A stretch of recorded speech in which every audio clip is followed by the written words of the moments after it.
shkruar letra që japin përgjigje për qëndrimet në mungesë të takimeve, kam shkruar mesazhe telefonike për të takuar me lider të partive politike dhe unë nuk besoj që duhet të shpallim përpjekjet e dështuara apo të përfunduara. Unë besoj që ne duhet të vazhdojmë të përpiqemi, sepse kështu e kërkon kushtetueshmëria dhe kësaj pret populli i Kosovës prej nesh. Gjykata kushtetuese thot merruni vesh, bëni marrëveshje me aktgjykimet e saj. Qytetarët e Republikës presin që ne të merremi vesh, që të bëjmë marrëveshje. Prandaj edhe angazhimi e insistimi im do të jetë në këtë drejtim.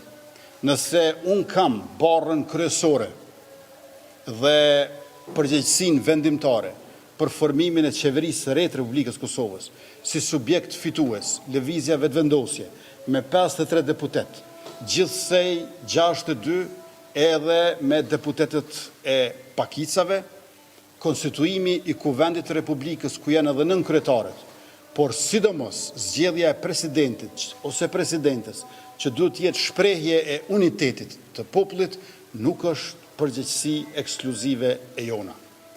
Nuk do duhej kurse si të shkojmë në një seancë kuvendi për zgjedhjen e presidentit, ku aty do të jenë vetëm ulset e rreshtit të mesëm, ku është vetëvendosja me partner, me guxo e alternativën, me deputetet e pakicave bosnjake, turke, ashkali, egjiptian, rom, dhe gjithashtu deputeti Nenad Rashić, të vetmuara për ta zgjedhur presidentin e Republikës. Presidenti duhet jetë mbi partijak, jashtë polemikave ditore, jo në këtë skenën aktuale politike, por një personalitet me karakter të dëshmuar, me vlera e merita profesionale e kombëtare.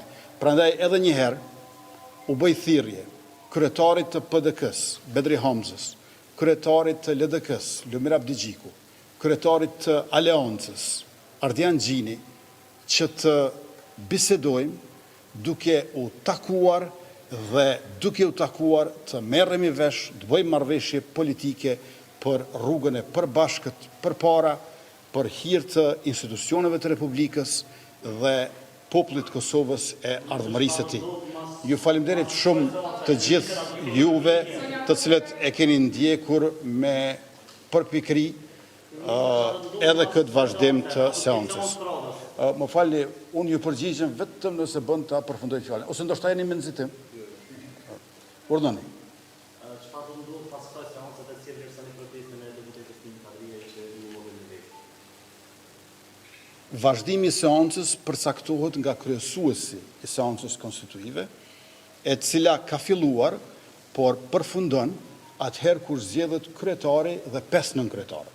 Aty do ta ketë një nënkryetar lëvizja vetëvendosje, një PDK, një LDK, një do të jetë i pakicave jo serbe dhe një i pakicës serbe. Pra atëherë përmbyllet detyra e kryesuesit aktual, që është Avni Dehari si deputeti më i moshuar edhe në legjislaturën e 11. Për mua, të gjitha çështjet janë të dorës së dytë ose të tretë, krahasuar me marrëveshjen që na duhet.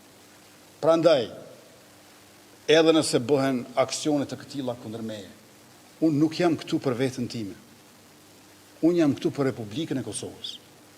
Dhe kërkoj që edhe të tjerët të ulemi bashkë dhe për Republikën e Kosovës të bëjmë marrëveshje. Nëse gjuajtja me vezë dhe goditja e sakos dhe pantolonave të kryeministrit nga vezët që i hedh një deputete, është çmimi që unë duhet ta paguaj në mënyrë që ata të ulen dhe të bisedojmë bashkë e të dialogojmë, jam i lumtur ta paguaj këtë çmim. Vetëm le të vinë takim. Vetëm le të ulemi, le të bashkëbisedojmë. Unë nuk ankohem që ata hedhin vezë. Unë ankohem që ata s'duan të takohen.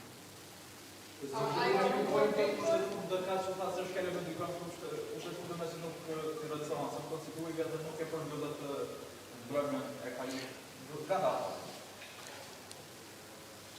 Unë nuk jam antar i gjykatës kushtetuese, nuk kam ambicje të tilla. Gjykata kushtetuese ka dhënë aktgjykimin e të kaluarën. Më duhet ta pranoj që të gjitha aktgjykimet e gjykatës kushtetuese nuk kanë koherencë të plotë, nuk kanë konsistencë juridike, por ato janë aty. Interpretimet i bën gjykata. Vendimet në formën e aktgjykimeve i bën gjykata. Kryesuesi e ka thirrur vazhdimin e seancës dhe unë jam përgjigjur. Kur të na thras herën ardhshme, unë po ashtu do të përgjigjem. Po kërkojnë për opozitës me votim një president. A ka në moment në historinë parlamentare të vendosur që ju jepni votu tash partiva opozitare një parlamentar ose një president? Së pari, unë nuk kam kërkuar që ta votoj një president tonin. Ju e dini rezultatin zgjedhor. Lëvizja vetëvendose 53 deputet, Partia Demokratike e Kosovës 22 deputet, Lidhja Demokratike e Kosovës 18 deputet, Aleanca 7 deputet. Partitë opozitare së bashku 47 deputet. Lëvizja vetëvendosje 53 deputet. E përkundër kësaj, ne nuk insistojmë që Glauko Njufsa të jetë presidenti i Republikës. Përkundrazi, Glauko Njufsa ka tërhequr kandidaturën e vet që t'i jap shans një kandidati konsenzual, gjithë përfshirës, shprehje e unitetit popullit. Prandaj nuk është e vërtetë që ne po kërkojmë nga PDK, LDK e AK ta votojnë për president një kandidat të vetëvendosjes. Ne po themi le ta gjejmë dikë gjithë përfshirës. Prandaj pyetja juaj është e bazuar mbi një premisë që nuk shëndron. Unë jam i gatshëm, i vullnetshëm, i interesuar për takime dhe bashkëbisedime që sjellin marrëveshje një orë e më parë. Ne nuk kemi ndërmjetës në komunikim. Me kryetarin e PDK-s, Bedri Hamzën, nuk komunikojnë sekretarët ose asistentët tonë. Njësoj me kryetarin e LDK-s, Lymra Abdigjiku. Njësoj me kryetarin e Aleancës, Ardian Gjini. Unë me të gjithë këta komunikoj drejt për drejt, por kemi nevojë për takime, për marrëveshje në mënyrë që kur do të vim sërish këtu, bashkë me juve, për pak muaj, të mos vim në një seancë për zgjedhjen e presidentit, ku edhe një herë kolona e mesme me rreshtat e vetëvendosjes të pakicave është përplot, e dy kolonat e ulëseve deputetëve anash janë të zbrasta dhe krejt çfarë duhet të themi është filloi fushata e re për zgjedhjet që nuk mund t'i quajë të reja. Është përsëritje e tyre. Pra duhet ta evitojmë këtë gjë. Nuk është se ta zëm, unë po kërkoj marrëveshje politike për një president pas 2 vjeç. Po kërkoj marrëveshje politike për një president pas 2 muajsh. Se 2 muaj ke maksimum. Ne duhet merremi vesh tash. Po të ishte zgjedhja e presidentit në vitin 2027 ose 2028 edhe më mirë, atëherë do të mund të procedonim me njëherë. Me njëherë mund të zgjedhim edhe kryesinë e kuvendit, pas kryetarit, edhe qeverinë e re. Por e kemi pas 60 ditëve e kemi presidentin. Ç'a të bëjmë? Nuk mund të shtiremi që është e paparashikueshme. Dihet tashmë sepse me metodën e njëjtë nuk mund presim rezultate të tjera.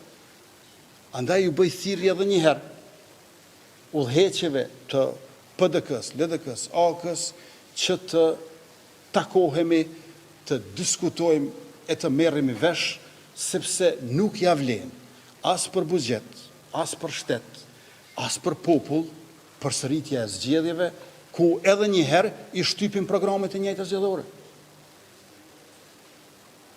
Vetëm numrat po ndryshojnë në flet votim. Nëse neve asaj ose ndryshoj. Vetëm numrat po ndryshojnë flet votim. Programet e njëjta, njerëzit e njëjtë. Cili është kuptimi me përsërit zgjedhje? Edhe nëse bisedoni me udhëheqësit e partive të tjera politike, unë jam i bindur që u thonë që nuk janë për zgjedhje. Po si është e mundur që nuk janë për përsëritjen e zgjedhjeve, E në anën tjetër, ne jemi duke shkuar me intensitet në drejtim të tyre. Andaj po them, letë merremi vesh, kemi kohë, por duhet ta shfrytëzoj maksimalisht atë. Po, urdhon.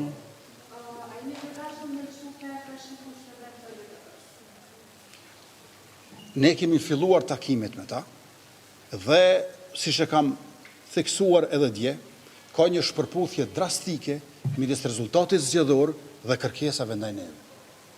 Ne kemi 53 deputet, Liga Demokratike e Kosovës i ka 18 deputet. Unë nuk them që marrëveshja politike me qenë identike me rezultatin zgjedhor, por duhet jetë e parafort. Andaj na duhet një marrëveshje që reflekton rezultatin zgjedhor. Sikur rezultati zgjedhor për marrëveshje me Lidhjen Demokratike të Kosovës t'ishte një rezultat i para 2 viteve, atëherë njeriu do të mund thotë ndoshta situata ka ndryshuar,